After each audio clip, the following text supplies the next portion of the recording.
My name is Lauren Bishop. I'm 35 years old. And as I sat at the head of the long mahogany dinner table, swirling wine in a crystal glass, I could feel my sister's stare drilling into the side of my face. She was standing, frozen, just inside the doorway of her boss's home. The same home I now lived in. The same man she used to gossip about in the break room. The one she secretly fantasized about impressing. The one she thought she could manipulate like everyone else. She looked at me the way a child looks at the fire they accidentally set.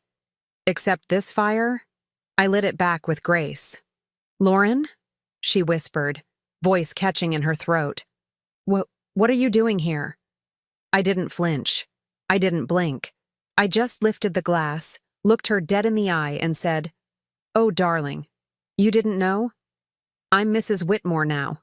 The room fell into an elegant kind of silence, like the universe itself was holding its breath. Her jaw trembled.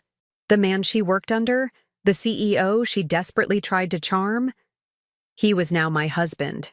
Her boss was mine.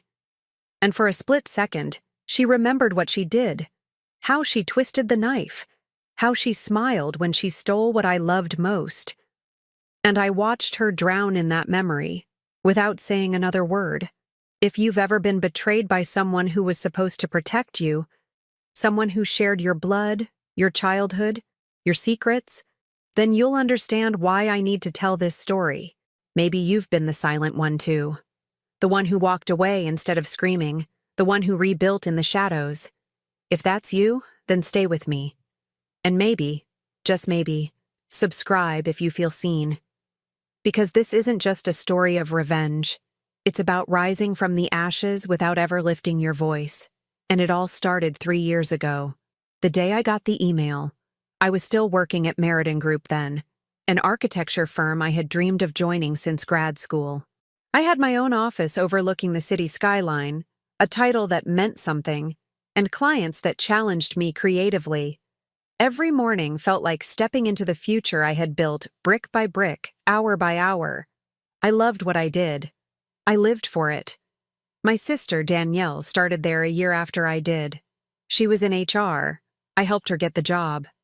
At first, it felt like a blessing. We'd meet for lunch on the 10th floor patio, laugh over coffee, joke about the people we worked with. It felt like the kind of closeness we hadn't had since we were kids. But somewhere along the way, something shifted. It began small. She'd roll her eyes when I talked about a new project, make side comments about how I always got picked. Then it was the snide remarks in front of coworkers, disguised as jokes, little digs, little jabs, little poisons. But I brushed it off. She's just stressed, I told myself, just trying to find her place. I should have paid closer attention. Because then came the rumors, the closed-door meetings, the sideways glances from management, the cold silence that began to infect every room I walked into. I couldn't understand it. I had never missed a deadline. My clients were loyal. My record was spotless. Then, one Monday morning, I opened my inbox and found a meeting invite from the director of operations. No subject line. Just one word in the body. Mandatory. I walked into that room and found 3 people waiting. Danielle among them. And I knew. They didn't waste time. "There have been some concerns," the director began. "False reports, policy violations, allegations that made no sense." And Danielle? She sat there, hands folded, eyes lowered, not saying a word, playing innocent as my career was sliced apart like paper. They didn't even let me pack my things. No exit interview, no explanation. Just security escorting me out of the building I used to dream of. And Danielle? She texted me later that night. "Sorry things went down like that. But maybe it's for the best." I didn't respond. I didn't cry. I didn't scream.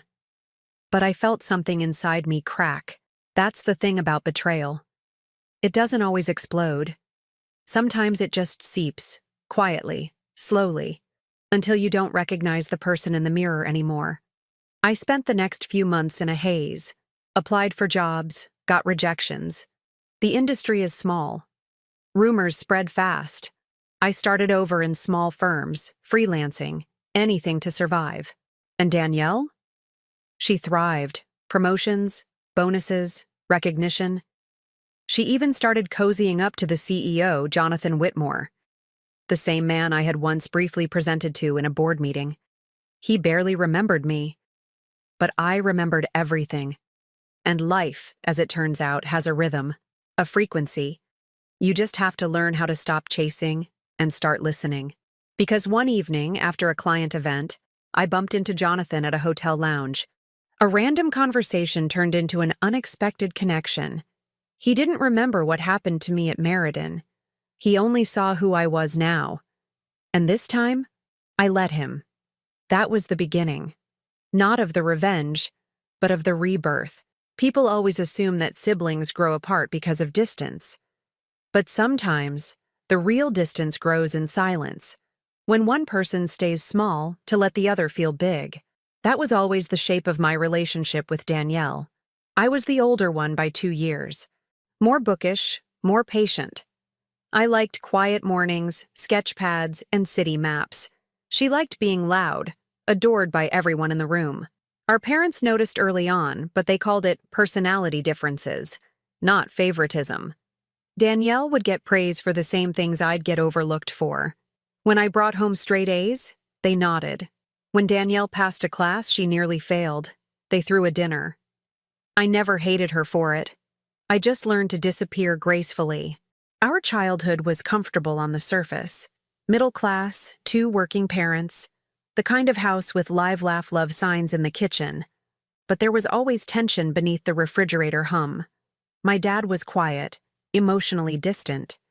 My mom played peacekeeper but leaned toward Danielle, probably because she reminded her of herself, charismatic, fiery, emotional.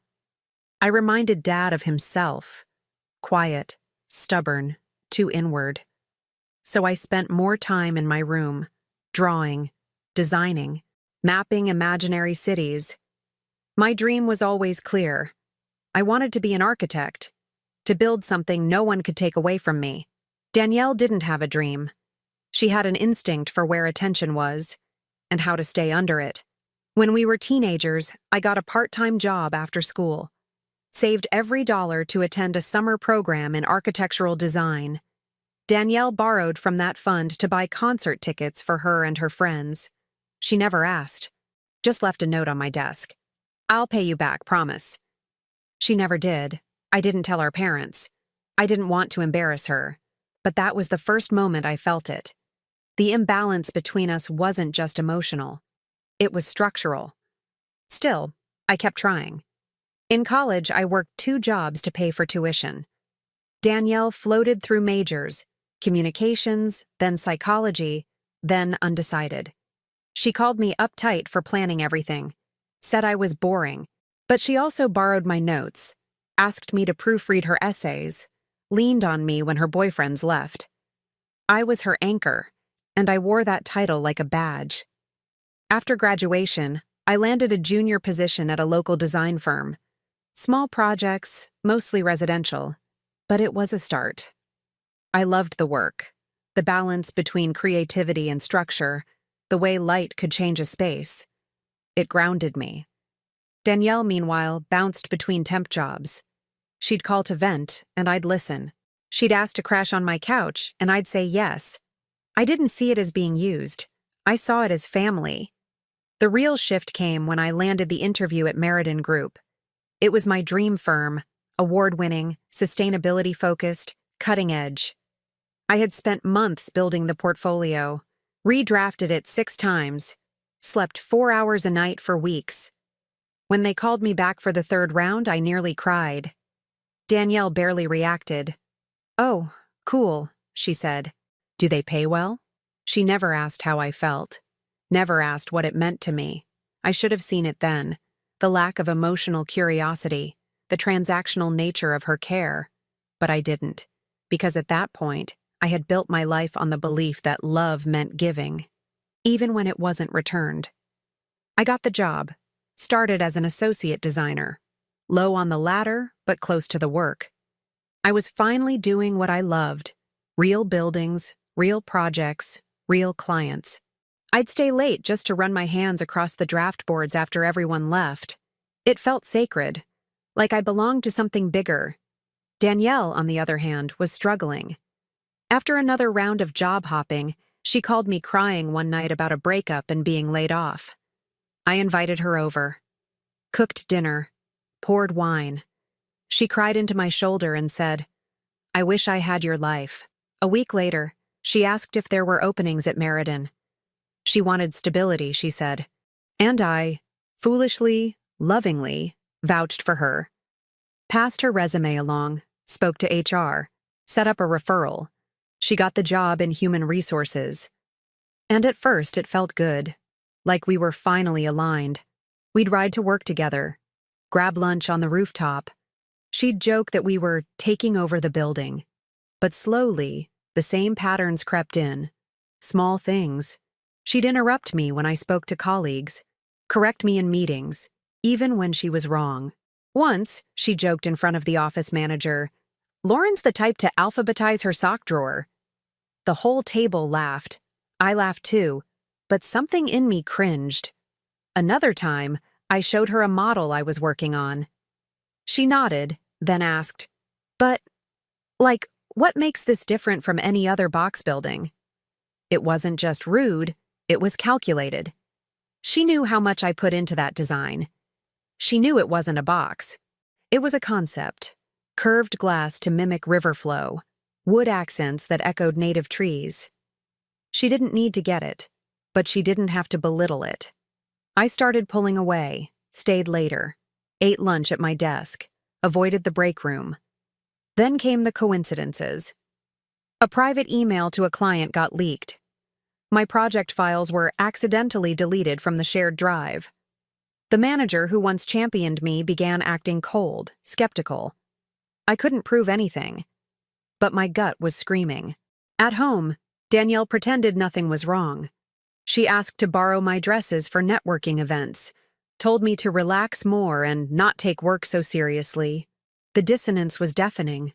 Still, I held it together. Because deep down, I believed my work would speak for itself. I believed that if I just focused, stayed graceful, kept my head down, the truth would rise. Quiet strength, I told myself, was stronger than noise. I never considered that someone would weaponize silence. The month before it happened, I submitted my most ambitious project yet, a mixed-use community center designed to reflect the flow of city life. It was approved for client presentation. The feedback? Glowing. The room buzzed.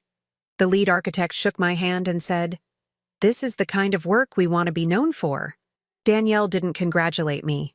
She said, "Oh, they let you present solo? That's brave." That same week, I noticed her spending more time with Jonathan Whitmore, the CEO. He was married at the time, detached, brilliant, intimidating. Danielle hung on his every word. I assumed it was a career move, until I overheard her tell a coworker, "If I play this right, I'll skip a few rungs." She meant it. I didn't realize how far she'd go until I walked into that room, and everything I had built was torn apart in 15 minutes. But before that, I was just a woman who loved buildings. A woman who stayed late because the light at 7:30 p.m. made the concrete sketches look like poetry. A woman who still believed family was sacred. A woman who thought silent loyalty would protect her. I was wrong. And yet, that version of me wasn't weak. She was the seed, the quiet blueprint, the bones beneath the skyscraper I was about to become. It was the quarterly company gala, the kind of event where egos dressed up in velvet and silk, where laughter floated like perfume and every glass clink was a political maneuver. I wasn't one for parties like that, but I'd just finished the East Bank design, my biggest project yet. And Jonathan himself had praised the early renderings in front of the entire team. I figured it couldn't hurt to show up, if only to stand in the glow of my own quiet win. Danielle showed up fashionably late, of course. She always did. Hair curled, red lips, black satin dress that hugged her like a secret. She made a beeline for the CEO, Jonathan, hand resting on his arm like it had always belonged there. I watched them from across the room, sipping my champagne slower than usual. Something about the way she leaned in to whisper, laughed too loud, brushed his shoulder. It all felt rehearsed. She locked eyes with me and smiled. Not warmth, not affection, just a quiet taunt. I turned away. The night went on. Toasts were made. Promotions were hinted at. I was approached by the director of design, who said the East Bank presentation would be fast-tracked. "You'll be leading the pitch, right?" he asked. I nodded, smiling, half proud, half cautious. Things were finally lining up. The work was speaking for itself, but Danielle had other plans. It happened 2 days later. A mass email went out to leadership. Subject: East Bank proposal concerns, urgent review. The body: accusations, plagiarism, ethical violations, data inconsistencies. Attached were manipulated documents with my name stamped across them. Files I never touched, quotes I never made. It was surgical, precise, as if someone had studied my workflow, my files, my habits, and then turned them against me. HR launched an immediate investigation. Danielle? She sat 2 desks away and never once looked up. When I confronted her in the break room, heart pounding, voice shaking, she didn't deny it. She didn't admit it either. She just stirred her coffee and said, "You always thought you were untouchable. Maybe this is a reality check." I blinked at her. "You think this will make you look good?" I asked. She smirked. "It's not about looking good, it's about who's still standing." That's when I knew. It wasn't just jealousy. It wasn't sibling rivalry. She wanted me gone. The next week was a blur of meetings, silence, isolation. People who once praised my designs now avoided eye contact. A colleague I mentored whispered, "I'm sorry," in the elevator, as if I were already a ghost. And then came the final blow. It was Friday. I was called into a conference room, same one where I had first interviewed. But this time, no hopeful excitement, just cold formality. 3 people sat at the table: the HR director, the lead architect, and Danielle. They slid a termination letter across the table. "We're not saying you're guilty," the HR director said, "but the perception alone has damaged client trust. We have to protect the company." My voice caught. "You're ending my career over perception?" Danielle leaned forward, voice like silk. "We'll provide a neutral reference. It's not personal." I stared at her. "Is it worth it?" I whispered. "Lying?" She blinked slowly. "Truth is subjective." That was the moment. The snap. Not loud or dramatic, but internal, like a fault line giving way. I stood up. No begging, no yelling. Just a final glance at the room where I once believed merit mattered. "I hope someday you choke on everything you swallowed to get here," I said, then walked out. But the betrayal wasn't over. That weekend, I received an anonymous email. No subject, just a single screenshot. It was Danielle's private chat with another HR colleague, dated the day before the accusations were sent. It read, "She thinks the East Bank pitch will save her. Wait till she sees the storm I've got planned." I stared at the screen until my vision blurred. It wasn't just professional sabotage. It was premeditated, intentional, personal. I wanted to scream, throw something, call our parents, expose her on social media, but I didn't, because some part of me knew reacting would only validate her. And besides, she wasn't ready for the kind of revenge I was about to invent. Still, I had to hit rock bottom first. Losing Meriden meant losing my health insurance. My savings went into rent and therapy. I applied for over 40 jobs. No callbacks. The whispers followed me. Rumors. Blacklisting. My name was tainted. Danielle, meanwhile, was promoted. Moved into an executive HR role. Started joining Jonathan on corporate trips. Her Instagram bloomed with photos from rooftop bars, business lounges, luxury hotels. And through it all, she never once reached out. No apology, no guilt. She had erased me. But here's the thing about ashes. They're fertile. And while she was busy basking in the spotlight, I was rebuilding quietly from beneath the floorboards she forgot to check. One night, I got a call from a small design firm looking for contract help. The pay was low, but the project was interesting. A heritage restoration outside the city. I said yes. I worked alone, often late into the night. The client loved it. Word spread. One referral led to another. My name started to appear again, slowly, in quieter corners of the industry, not as the girl who got fired, but as the one who showed up and delivered, every single time. I kept my head down, my hands busy, my heart steady. And 2 years later, while attending a sustainability conference I nearly skipped due to nerves, I bumped into a man by the coffee station. Jonathan Whitmore. He didn't recognize me at first. He was freshly divorced, a little more tired around the eyes. We talked. Not about Meriden, not about Danielle, just cities, energy, space. He asked what I did. I gave him my card. A week later, he called. 2 months after that, we were working on a project together. 6 months later, he asked me to dinner. And 3 years from the day my sister got me fired, I became his wife. I didn't marry Jonathan for revenge. That's what people assume. That I seduced him, plotted it all, circled back like some vengeful heroine in stilettos. But it wasn't like that. It was slower, stranger, unexpected. The kind of thing that unfolds when you've stopped hoping for it. We worked together first, quietly, professionally. He had stepped back from day-to-day leadership after his divorce, focusing instead on long-term sustainability projects. He remembered my work from Meriden, especially the East Bank pitch that never saw the light of day, said it had too much soul for that place anyway. That one sentence cracked something open in me. He saw what Danielle never could, that my value wasn't in how loud I was, but how precise. We collaborated on 3 small urban development plans over the course of a year. Each time, he gave me full creative lead, trusted my instincts.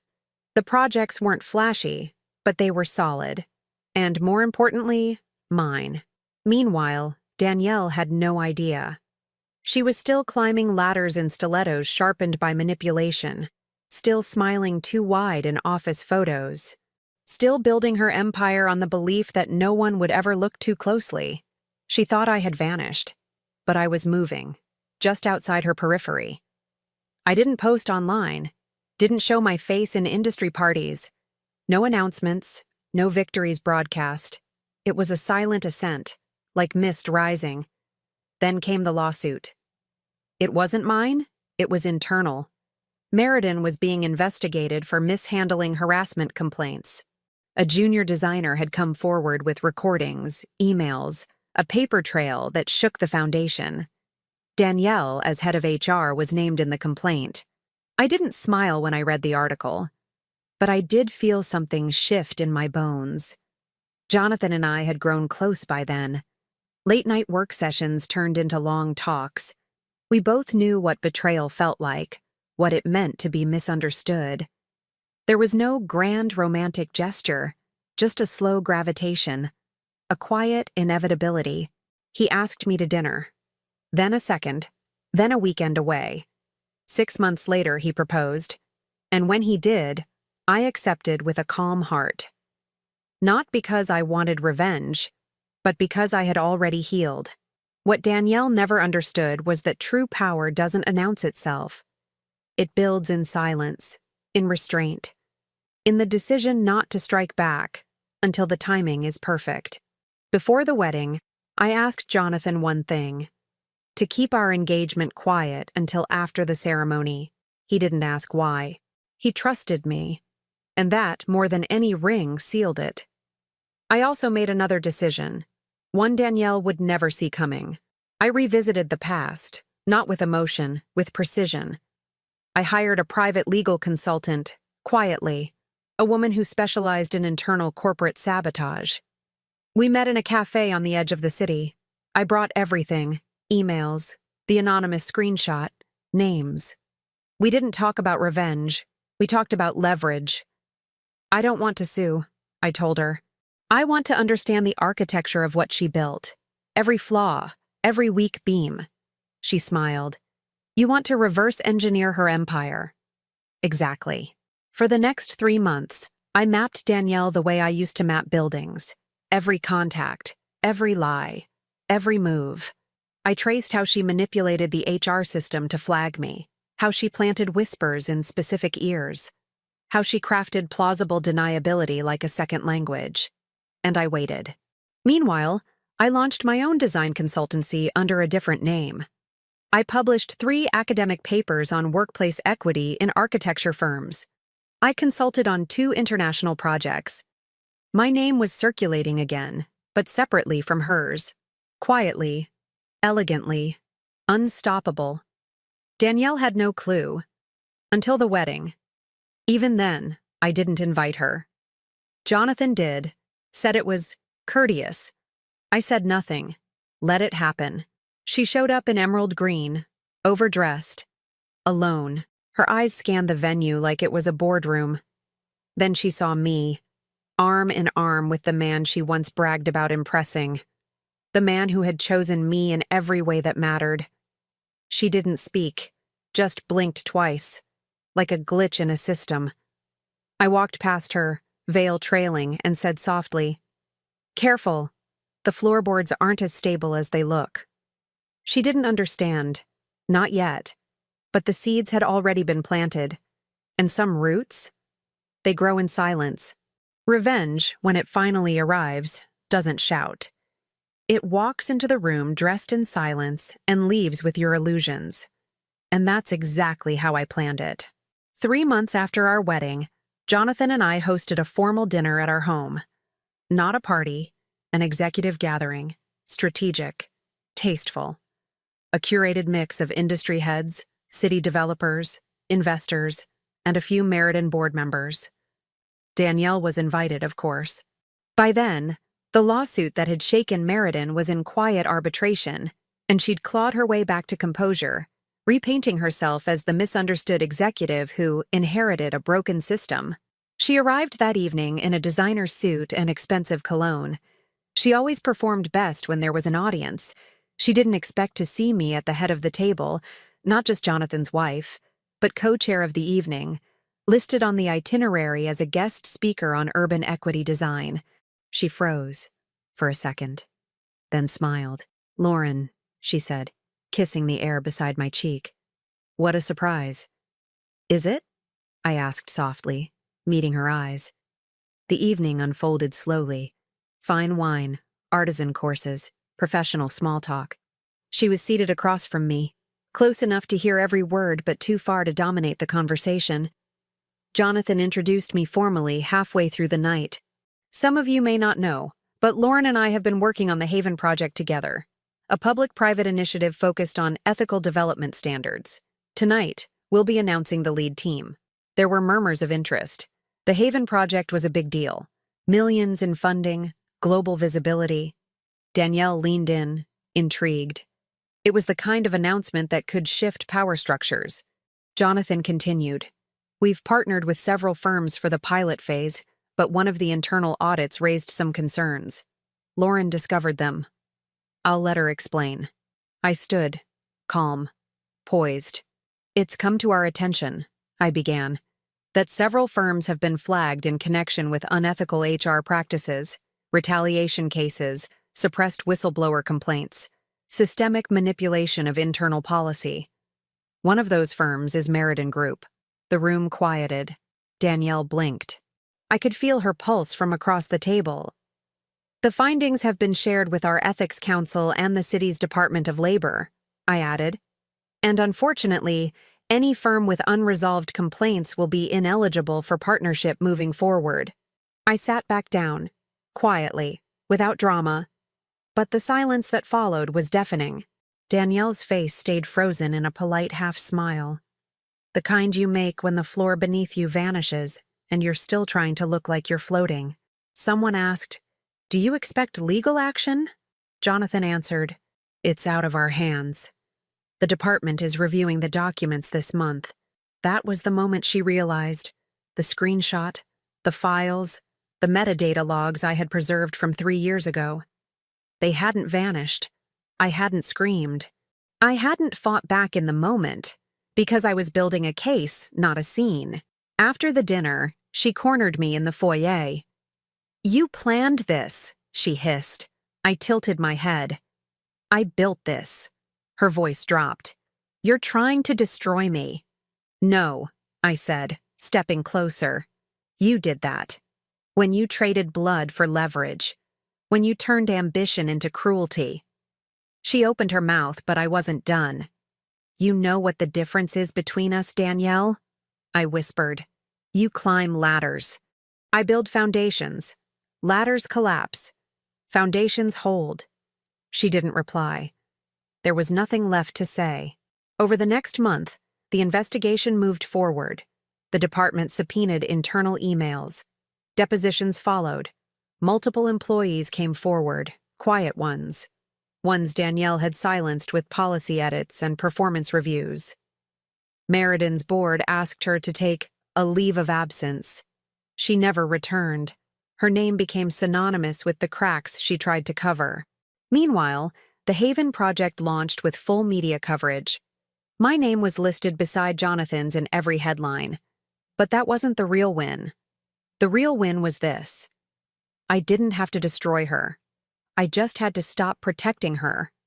That's the thing about betrayal. It doesn't just break something in you, it also breaks something in them. A truth they'll never outrun. That if you choose cruelty over character, you'll spend the rest of your life praying the people you harmed stay silent. And if they don't, God help you. The final moment didn't come with fireworks. It came with a luncheon. One of those polished pastel corporate affairs meant to show unity. A PR stunt by Merredin to reset the narrative as the lawsuit quietly settled behind closed doors. They extended invitations to all former leads, past contributors, even those wrongfully terminated. A gesture of goodwill, of amends. Jonathan asked if I wanted to go. I didn't answer right away. Instead, I opened a drawer and pulled out the letter. My original termination notice, folded crisp, 3 signatures, one of them Danielle's. "I'll go," I said. But not for them. The event was hosted at the Civic Hall. White linen tables, ambient jazz, those little place cards with embossed names. I wore navy silk, no jewelry, hair tied back, nothing flashy, just presence. Calm, intentional. Danielle was already there. She stood near the entrance with 2 board members, laughing too loud at something that wasn't funny. The sound reached me before her eyes did. But when she saw me, the laugh stopped midair. She blinked. That glitch again. "Lauren," she said, stepping forward. "You look, well?" I nodded, silent.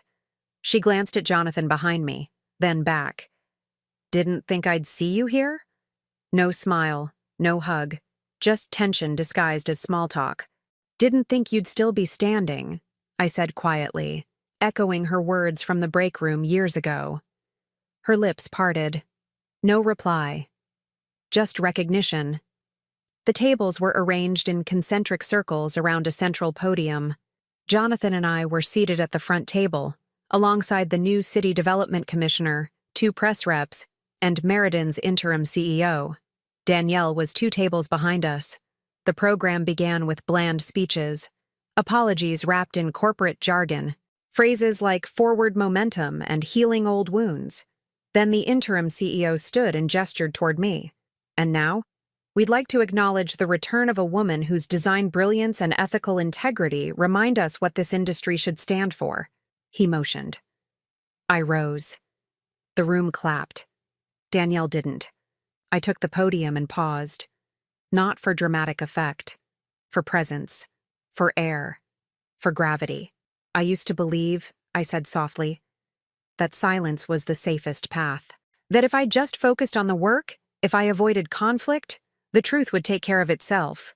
A few nods, a few murmurs. "But the truth," I continued, "needs an advocate, not a martyr." I didn't name names. I didn't need to. I looked directly at Danielle. Not angry, not gloating. Just steady, present. Injustice doesn't always wear a villain's face, I said. Sometimes it smiles like family. Sometimes it hands you a glass of wine and whispers, "You're overreacting." As sometimes it calls itself policy. The room shifted. People sat straighter. Some looked around. A few glanced toward her. Danielle stared at her plate. I was fired for accusations that were never proven, I added. Because someone understood that perception, not truth, was the real currency in that office. Silence. Then, but I'm still here, and the foundation I build now will never collapse under manipulation. Because it's made of something stronger than approval. It's made of integrity. I ended there. No crescendo, no dramatics, just a full stop. The applause that followed wasn't thunderous. It was respectful, earned. The kind of clap that doesn't just support, it acknowledges. When I sat, Jonathan reached for my hand under the table. I let him. Not for comfort. For grounding. Danielle didn't look at me again. Not during the closing remarks. Not during the press photos. Not even when she passed by my table on her way out. But I watched her. I watched how no one turned to speak as she left. How the conversations didn't pause for her anymore. How one of the women she used to call sweetheart turned slightly, as if to avoid eye contact. The mask had fallen. Not because I ripped it off, but because it had worn too thin to hold. I found her later, in the lobby. Alone. Staring out the glass doors like she was waiting for a car that hadn't arrived. "Danielle," I said gently. She turned. Surprised. Defensive. "You got what you wanted," she snapped. "You didn't have to humiliate me." "I didn't," I replied. "You did that by pretending I didn't matter." She crossed her arms. "I made a mistake, all right, but I've paid for it." I studied her. The expensive coat, the restless eyes, the crack in her voice she tried to mask. "No," I said. "You paid for getting caught. You haven't even begun to pay for forgetting who I was." A beat.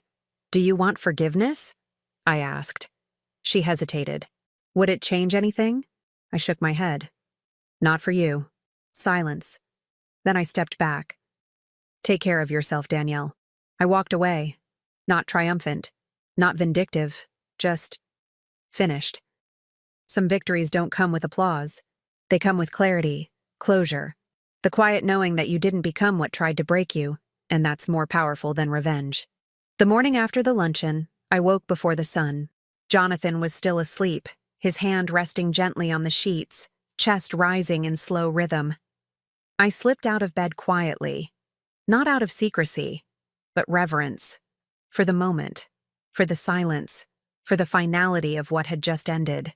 I walked to my office, a small sunlit room on the second floor that overlooked the garden. On the desk sat a stack of unopened mail. On top of it, without any plan or reason, I placed the envelope I had kept for 3 years. My Meriden termination letter. Still crisp, still sealed inside the sleeve I had slipped it into the day they escorted me out. I sat with it, not as a victim, not as someone haunted, as someone who had survived, transformed, moved forward without dragging the past like a chain. I opened it. The paper inside was colder than I remembered. The words, formal and impersonal, due to internal findings. Breach of conduct. Effective immediately. It didn't hurt to read anymore.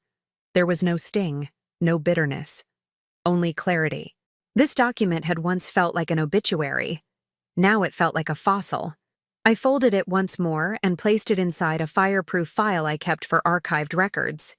Not to burn it, not to display it, just to keep it where it belonged. The past. Outside the window, the first blush of dawn hit the top of the trees.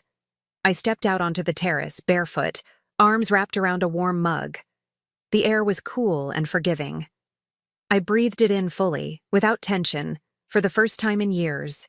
There's something sacred about letting go when no one is watching. A few days later, I took a long walk through East Bank. The project I never got to present. The one Danielle had weaponized to take me down. It was finally under construction now. Not through Meriden, but through Haven, the initiative Jonathan and I co-founded. My original designs had been revised and expanded, but the soul of it remained. Curved glass structures, green rooftops, open communal spaces flowing like a city river. A child on a scooter zipped past me. A couple sat on a bench drinking coffee and talking softly. These weren't symbols. They were life. Moving, breathing, becoming. That's the funny thing about justice. It doesn't always happen in courtrooms. Sometimes it lives in sidewalks you help design, in bridges that rise where walls used to be, in the silence of your own peace. I hadn't heard from Danielle since the luncheon. No texts, no emails, no public statements. I imagined she was nursing her image somewhere new, reinventing herself again. And maybe that's okay. Maybe we don't all need to fall in order to grow. Maybe some people are meant to keep circling until they finally face themselves. As for me, I didn't need an apology anymore. What I needed was space, air, time, something mine.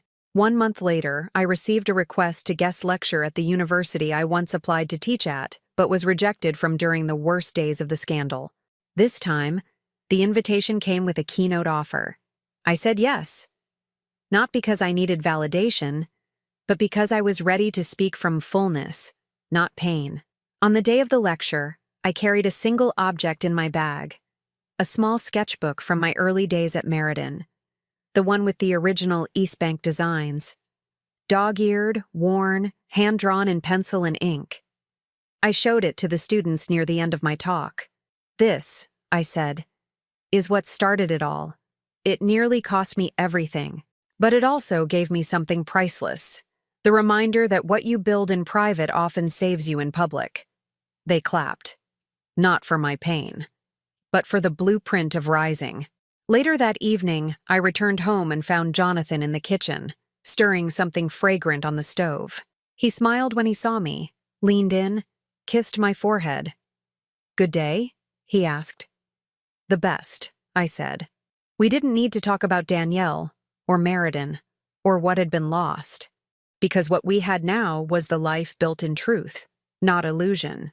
That night, I wrote one final letter. Not to Danielle, to myself.